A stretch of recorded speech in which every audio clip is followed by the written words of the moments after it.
मामूली मामूली रंजिश की बुनियाद पर भाई भाई से अलग हो जाता है। एक ही माँ के दूध पीने वाले दो सगे भाई, एक ही माँ की बतल से पैदा होने वाले दो सगे भाई, मामूली मामूली बातों पर सदियों गुफ्तगू बंद हो जाती है, सालों गुफ्तगू बंद हो जाती है, खाना पीना बंद हो जाता है। आंगन में छोटे से मकान में दीवार खड़ी कर दी जाती है। माँ बेचारी किस बेटे के पास रहे। आज जो हालात पूरी दुनिया में पाए जा रहे हैं, जरूरत इस बात की है कि इन जलसों से कुछ फिक्री नतीजे अखज़ कर लिए जाए। अल्लाह के नबी जनाब मोहम्मद सल्लल्लाहु ताला अलैहि वसल्लम मोहसिन इंसानियत बनकर दुनिया में तशरीफ ले आए। आपके आने से पहले दुनिया के हालात क्या थे, आप मोबाइल पे सर्च कर सकते हैं। अगर पढ़ नहीं सकते तो सुन सकते हैं। यकीनन अल्लाह का घर, जिसे देखने के लिए आज पूरी दुनिया से लोग खिंचे चले जा रहे हैं, उस अल्लाह के घर का नंगे तवाफ किया जाता था। बेटियां जिंदा दरगोर कर दी जाती थी। माओं का वकार पैरों तले रौंदा जाता था। मस्जिद और मेहराब की हुर्मत पामाल की जाती थी। यकीनन आज जो कुछ उखुवत और मोहब्बत हमारे दरमियान पाई जा रही है, ये मोहसिन इंसानियत की देन है, ये मक्की मदनी आका की देन है, ये महबूब खुदा की आमद का सदका है, जो आज हम और आप यकजा होकर के बैठे हैं। कई रंग और नस्ल के होने के बावजूद आज उखुवत और मोहब्बत का जो पैगाम उम्मत मुहम्मदिया पेश कर रही है, ये किसी और मजहब में नहीं मिलता है, ये किसी और धर्म में नहीं पाया जाता है। अगर ये मोहब्बत, उखुवत, मुरव्वत, उल्फत अगर कुछ है तो ये सिर्फ उम्मत मुहम्मदिया में पाई जाती है, और ये मोहसिन इंसानियत की देन, अल्लाह के हबीब की देन है। मेरी मिल्लत के नौजवानों, ये जलसे पाक इसीलिए कराए जाते हैं ताकि आपको महमेज दी जाए, ताकि आपको लगाम दी जाए, ताकि आप पर ज़रबें लगाई जाएं, ताकि आपके दिलो दिमाग को झिझोड़ा जाए, ताकि आपकी सर्विसिंग की जाए। इसीलिए इन जलसों का इनेकाद होता है। चाड़ी के मुअज़्ज़ज़ लोगों ने, दिल दिमाग सही रखने वाले लोगों ने इस्लाह माशरा के ताल्लुक से नबी की बात सुनाने के लिए हर साल जलसे पाक का इनेकाद करते हैं। यकीनन हमारे और आपके लिए ये मिशल राह है। मोहम्मद अल्लाह के रसूल हैं।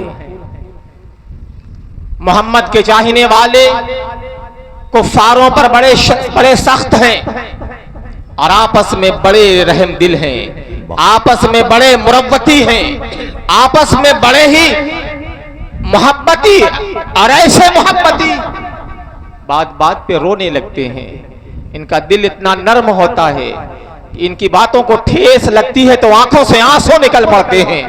दिल मोम के जैसा है। आओ जरा देखें नबी के सहाबा का मिजाज क्या है।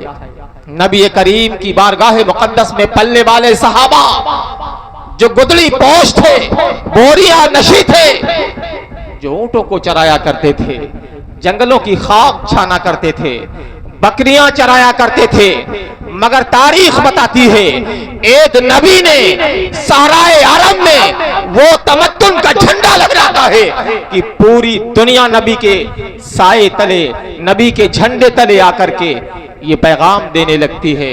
लोगों मोहब्बत का सबक पढ़ लो, लोगों उल्फत का सबक पढ़ लो, लोगों उखुवत और मोहब्बत का पैगाम सहराए अरब से उठा है, और पूरी दुनिया उसके साए में आकर के एक दस्तरखान पे खाने लगती है, एक जगह बैठ जाती है, एक प्लेट में खाने लगती है, एक गिलास में कई कई मर्द मोमिन पानी से सैराब हो जाते हैं।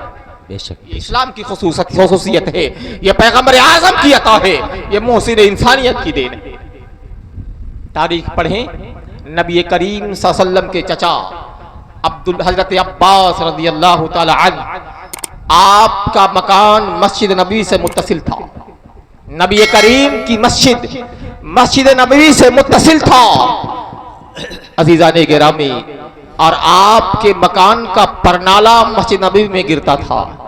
परनाला आप जानते हैं, कच्चे मकानों में आपने देखा होगा जो पानी जिसे ओइली कहते हैं, पानी छप्परों से खपड़ों से गिर करके थोड़ा 1 फीट या 1.5-2 फीट दूर जाता था, उसे परनाला करीब कहते हैं।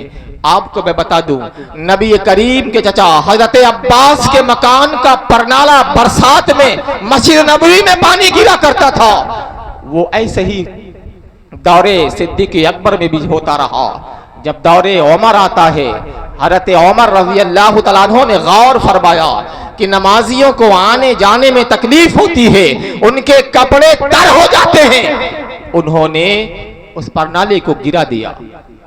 हजरत अब्बास रज़ियल्लाहु तआला अन्हु मौजूद न थे, वापस आए। जब उन्हें इस वाक़े की खबर लगती है, वो नाराजगी का इजहार फरमाते हैं और हजरत उबई बिन काब की अदालत में मुकदमा पेश कर दिया। अमीरुल मोमिनीन उमर इब्न खत्ताब ने मेरे मकान का परनाला गिरवा दिया है। उबई बिन काब ने फौरन कासिद भेजा है, गोया एक सम्मन भेजा है, अमीरुल मोमिनीन हाजिर हो। अल्लाह अल्लाह, वक्त का अमीर उबई बिन काब की अदालत में हाजिर हो रहा है। उबई बिन काब ने कासिद भेजा, कहा अमीरुल मोमिनीन से कह दो आए अपनी सफाई पेश करें। अल्लाह अल्लाह, एक थोड़ा सा ओहदा पाने वाला इंसान, उसके तेवर बदल जाते हैं, अंदाजे गुफ्तगू बदल जाती है। 5 साल का कोई ओहदा पा जाए तो उसके अंदाजे तकल्लुम बदल जाते हैं, अंदाजे मशीयत बदल जाता है, सोचने का अंदाज बदल जाता है। खलीफतुल मोमिनीन है, खलीफतुल मुस्लिमीन है। कासिद पहुंचा, आप उबई बिन काब की अदालत में हाजिर होकर के हजरत अब्बास का मकान जो आपने परनाला गिराया है, आप उसकी सफाई में कुछ पेश करना चाहते हैं तो पेश फरमा दें। आप जरा गौर फरमाएं, उमर इब्न खत्ताब रज़ियल्लाहु तआला अन्हु उबई बिन काब की अदालत में हाजिर हैं। हजरत अब्बास खड़े होते हैं, क्योंकि आप मुद्दई थे, खड़े होकर के कहते हैं उबई बिन काब आप सुन लें, नबी करीम जब मैं मकान बना रहा था, अल्लाह के हबीब तशरीफ ले आते हैं, दस्ते मुकद्दस में एक छड़ी थी, अल्लाह के नबी ने लकीर खींची है और कहा चाचा आप यहीं से मकान बनवा लें। फरमाते हैं अल्लाह के नबी ने जहां से मकान बनाने के लिए लकीर खींचा था, मैं उसी लकीर पर दीवार बना लेता हूं। जब मेरा मकान मुकम्मल हो जाता है, मक्की मदनी पैगंबर तशरीफ ले आते हैं और इरशाद फरमाते हैं चाचा मेरे कांधे पर चढ़ जाओ और मकान का परनाला मस्जिद नबवी के सहल में गिराओ। तारीख बताती है हजरत अब्बास ने जब ये जुमला कहा, हजरत उमर दौड़ पड़े, हजरत अब्बास का हाथ पकड़ लिया, कहा मुझे माफ कर दो, मुझे माफ कर दो, मुझे मालूम न था, अभी अदालत ने फैसला नहीं सुनाया है। हजरत उमर इब्न खत्ताब अमीरुल मोमिनीन आपका हाथ पकड़ लेते हैं, हजरत अब्बास से माफी मांगने लगते हैं, नबी के चचा मुझे माफ कर दो, मुझे मालूम नहीं था कि नबी करीम ने ये परनाला अपनी खुशी से निकलवाया है, मुझे माफ कर दो और आए आप मेरे कांधे पर सवार होकर के वो परनाला दुरुस्त फरमा दें। अल्लाहु अकबर। ये आपस में भाईचारा और मोहब्बत, अल्लाह अल्लाह, मामूली मामूली रंजिश की बुनियाद पर भाई भाई से अलग हो जाता है। एक ही माँ के दूध पीने वाले 2 सगे भाई, एक ही माँ की बतल से पैदा होने वाले 2 सगे भाई, मामूली मामूली बातों पर सदियों गुफ्तगू बंद हो जाती है, सालों गुफ्तगू बंद हो जाती है, खाना पीना बंद हो जाता है। आंगन में छोटे से मकान में दीवार खड़ी कर दी जाती है। माँ बेचारी किस बेटे के पास रहे, किस बेटे के पास रहे। अल्लाहु अकबर। ये है नबी के सहाबा के दरमियान उल्फत व मोहब्बत। वही उमर इब्न खत्ताब रज़ियल्लाहु तआला अन्हु हैं। एक बार हजरत खब्बाब बिन अरत को जरा सा कपड़ा बगैर देख लिया, पीठ पर सफेद सफेद निशान थे, सफेद सफेद दाग थे।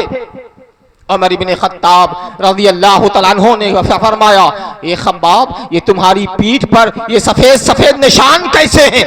अर्ज करते हैं, अमीरुल मोमिनीन उमर, आपको क्या मालूम, आपको क्या पता, जब आप शमए इस्लाम को मिटाने के लिए नंगी तलवार लेकर के मक्का की गलियों में टहल रहे थे, ये उस वक्त का वाकया है। मैं इस्लाम ले आ चुका था। इस्लाम ले आने की पादाश पर, इस्लाम ले आने की बुनियाद पर मक्का के लाओबाश काफिरों ने मुझे अंगारों पर लेटा दिया था और मेरी चर्बी पिघल पिघल करके अंगारा बुझ गया था।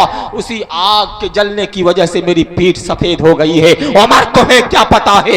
याद रखो मिल्लत के नौजवानों, भाईचारा, मोहब्बत, उखुवत, यही आज के जलसे का पैगाम है, यही होना चाहिए। नमाज की पाबंदी, यही आज के जलसे का पैगाम है, यही आज के जलसे का अहम पैगाम है। नमाजों की पाबंदी की जाए, मस्जिदें वीरान न रहे।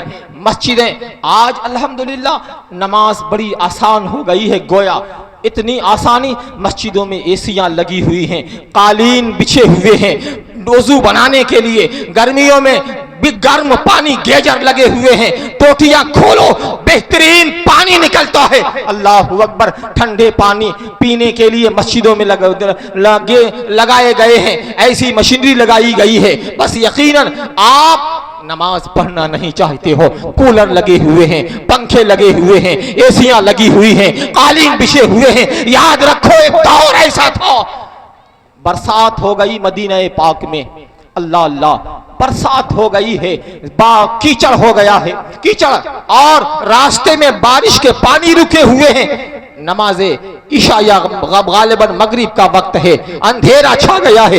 एक सहाबी सिर्फ नमाज पढ़ने आए हैं, एक सहाबी नमाज पढ़ने मस्जिद में आए हैं।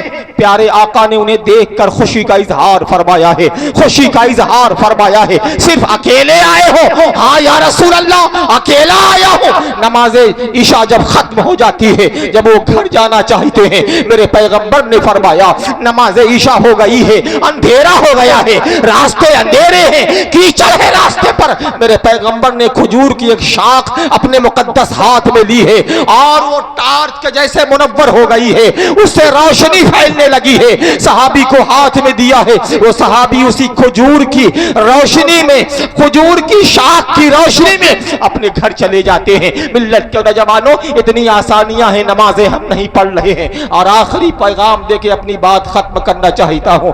मेरे नबी करीम की मस्जिद है, अल्लाह के हबीब तशरीफ ले आए, देखा मस्जिद नबवी में किंदीलें लटकी हुई हैं, चराग मुनव्वर है। जब नबी की मस्जिद रोशन है, मेरे आका खुश हो जाते हैं, इतना खुश होते हैं। पैगंबर इरशाद फरमाते हैं, इस मस्जिद को किसने मुनव्वर किया? अल्लाह के घर को किसने रोशन किया? कौन वो है जिसने अल्लाह के घर को रोशन फरमाया है? इतने में तमीम दारी आगे बढ़ते हैं, मैं ही हूं या रसूल अल्लाह, जिसने अल्लाह के घर को सबसे पहले मुनव्वर किया है। अल्लाह के नबी इतना खुश होते हैं, इतना खुश होते हैं और इरशाद फरमाते हैं, अगर मेरी कोई और बेटी होती जो कमारी होती तो मैं इससे तमीमेदारी का निकाह कर देता। इतना खुश हुए हैं मेरे पैगंबर, अल्लाहु अकबर। आज मस्जिदें वीरान हैं, लोग अपने घरों में रोजियां तलाश करते हैं। आज मस्जिदें, अल्लाह का घर वीरान है, लोग घरों में सुकून तलाश करते हैं। अल्लाह की कसम, अल्लाह का घर वीरान रहेगा, आपका घर कभी वीरान सुकून का गहवारा नहीं बन सकता है। अगर दिल को सुकून चाहते हो, दिल को सुकून देना चाहते हो, इत्मीनान देना चाहते हो, तो आओ कुरान पाक में मेरा रब इरशाद फरमाता है, अला बिज़िक्रिल्लाह तत्मइन्नुल कुलूब। खबरदार सुन लो, अल्लाह के जिक्र से दिलों को चैन मिलता है, अल्लाह के जिक्र से दिलों को इत्मीनान मिलता है। इत्मीनान चाहते हो तो सजदों में तलाश करो, इत्मीनान चाहते हो तो जिक्र खुदा में तलाश करो। ये एक सजदा है जिसे तू गया समझता है, हजार सजदों से देता है आदमी को निजात। इसलिए मेरी मिल्लत के नौजवानों, आज के इस जलसे का अहम पैगाम, नमाज आम करें, उखुव्वत व मोहब्बत आम करें, सलाम आम करें और बेहतरीन मर्द मोमिन बन करके इस खाकदान गेती पर जिंदगी बसर करें। जिंदगी बड़ी मुख्तसर है, बड़ी मुख्तसर है। एक ना खत्म होने वाला सिलसिला शुरू होने वाला है। हम दुनिया में उसकी तैयारी के लिए आए हैं, लिहाजा उसकी तैयारियों में लगे रहें। जहां कहीं भी ऐसी महफिलें पाएं, जहां कहीं दीन की महफिलें पाएं, जहां दीन की बातें हो रही हो, वहां जाके बैठ जाएं। अल्लाह आपकी और हम सब की मग़फ़िरत फरमाए। अस्तग़फ़िरुल्लाह रब्बी मिन कुल्लि ज़ंबि व तूबु इलैहि, अस्तग़फ़िरुल्लाह रब्बी मिन कुल्लि ज़ंबि व तूबु इलैहि।